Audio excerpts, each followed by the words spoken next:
Okay, we're continuing 26 steps to becoming Orthodox Jew, a religious Jew.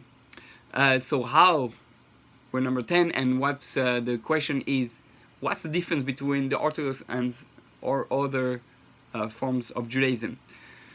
We know there's what people call ultra-Orthodox, Orthodox, modern Orthodox, Reform, Conservative, Reconstructionist, Liberal, whatever, and there's more things coming up.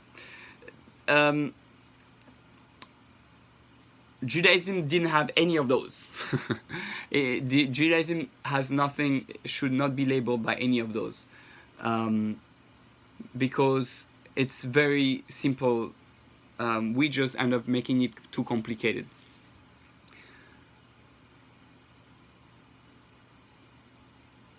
We have to know that until like 100 years ago, about 150 years ago, there was just Orthodox Judaism, and meaning religious, meaning I follow the Bible's commandment, and or nothing, or not religious. Little by little, for many different reasons, we're not saying who is right or who is wrong, for many different reasons, Judaism started being split into different categories, and which removed little by little, more and more of the authority that the rabbis had, and more of the religious practices of Judaism. So why is this, and like how we came to that? Well, it's very simple. Really, according to the Torah and the way Judaism was always until 150 years ago,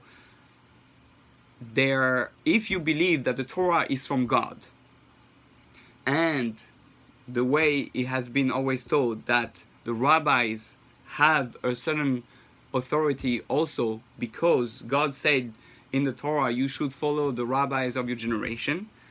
We're speaking about the righteous rabbis. We're not talking about the unrighteous rabbis. There are always crooks out there.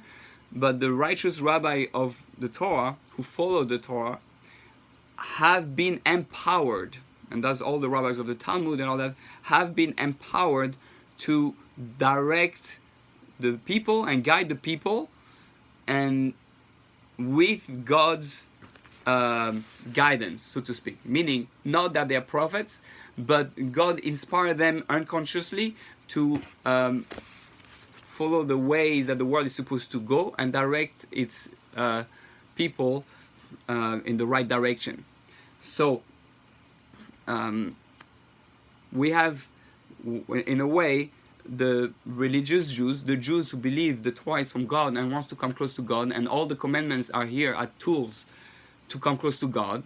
And the reason someone will do that is because he believes that the commandments were given by God, and God said it's an eternal covenant and there will be no change.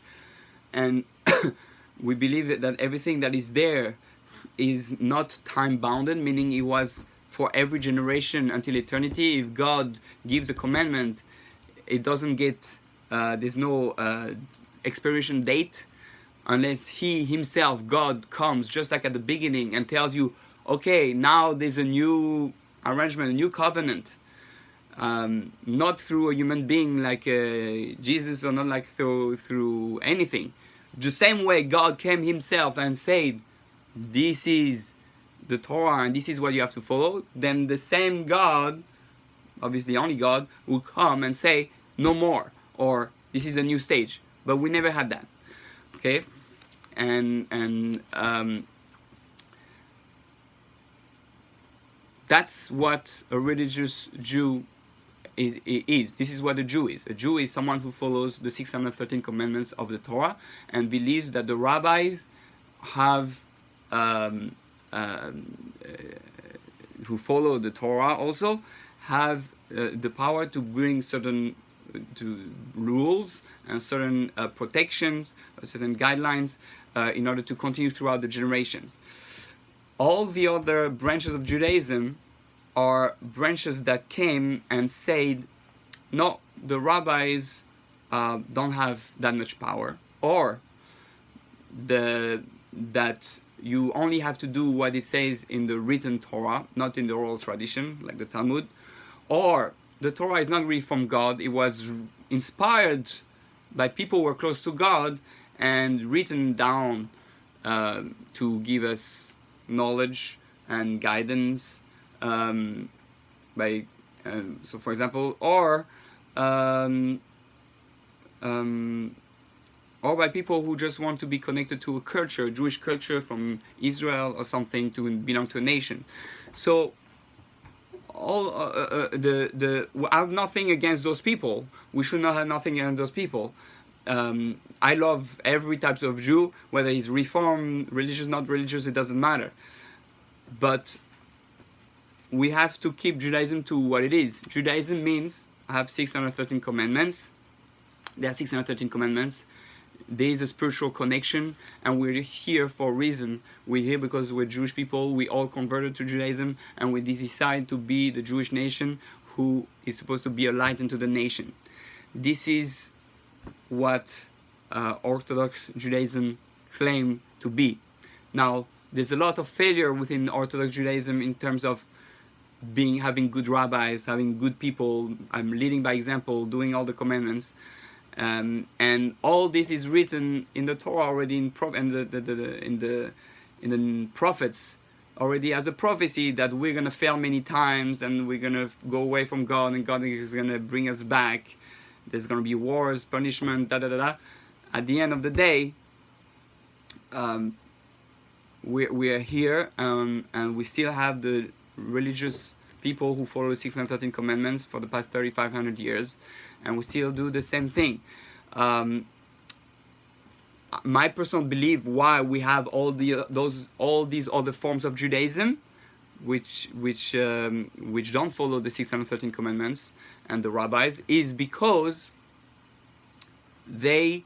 because of the failure of religious Jews, Orthodox Judaism that we call Orthodox today, to provide for its people the love that they need, the inspiration that they need, the spirituality that they need, and everything that was lacking by our failure to be good Jews, so to speak. So people who didn't have a rabbi at hand, or people who didn't connect to Judaism in the religious Judaism of the time, were looking for a way to connect to God that it was more tangible or easier or more practical, so to speak. Although they might have meant good in their mind, it's still going away from what Judaism is. Judaism means, the right way to do Judaism is to understand that there is a Torah, God gave an information. This information, if it's really from God, obviously you have to believe that the Torah is from God, and otherwise it doesn't work. But you make your research, and then you understand that if the Torah is from God, then you have to believe everything that is in there. And God said exactly what to do. And the 613 commandments is what we have to do, and that's what the religious Jew is. Also understand that it's not all or nothing. It's not because I only do 10 commandments that I'm banned, that I'm not a Jew or anything. Everybody who is Jewish, even if you just do one commandment. But let's not fool ourselves to do, I just do this, or I just like that, or this is too hard for me. There's not such a thing. If you have to work, you're going to say, I just want to do this part of the work. It's a contract between human beings, the Jews, and God. And we made that contract that we will keep the 613 mitzvot. Now, that's about Orthodox and different Orthodox and the rest. Now, within Orthodox Judaism, there are many different types of groups, which are all Orthodox. The Hasidim, the Litvish, the Yeshiva, the Yeki,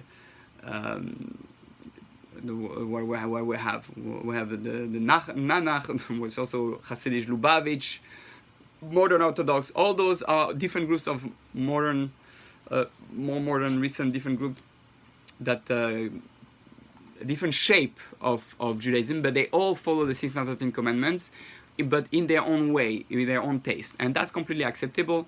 we had 12 tribes at the beginning. Each tribe had a certain power, and we have to understand that there's not one way to do Judaism, in the sense that once we have the basic structure, the 10 commandments, the 613 mitzvot, then after that I can go and do it in a bit in a different way, in a more different colorful, as long as it's the basic structure stays there.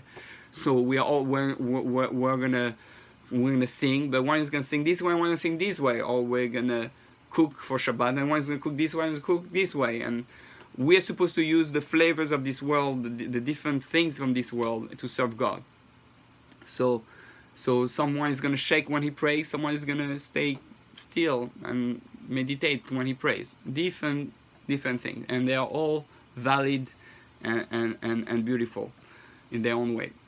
So that's but we'll speak later on about the different groups of the Judaism, Orthodox Judaism, and for now, this is, I hope I explained to a basic, simple level the difference between Orthodox, conservative, the Orthodox and non-Orthodox Judaism. The last thing I want to say is that the order that came was Orthodox, conservative, and Reform. Then became Reconstructionist, and after that I'm not sure it was liberal. But conservative believe that the Torah is given by God, but they changed some of the laws already in order to make it more practical for people to stay connected to Judaism. Something that the Orthodox feel it was dangerous and lead to other things and changing more. So that's why it's not accepted by the religious Jews. And then there's Reform, which nowadays Reform is very complicated. I spoke to Reform rabbis who didn't believe that the Torah at all was written by God, and so other Reform who believe that the Torah was written by God, but that the rabbis can change whatever they want in order to follow what's written in the Torah.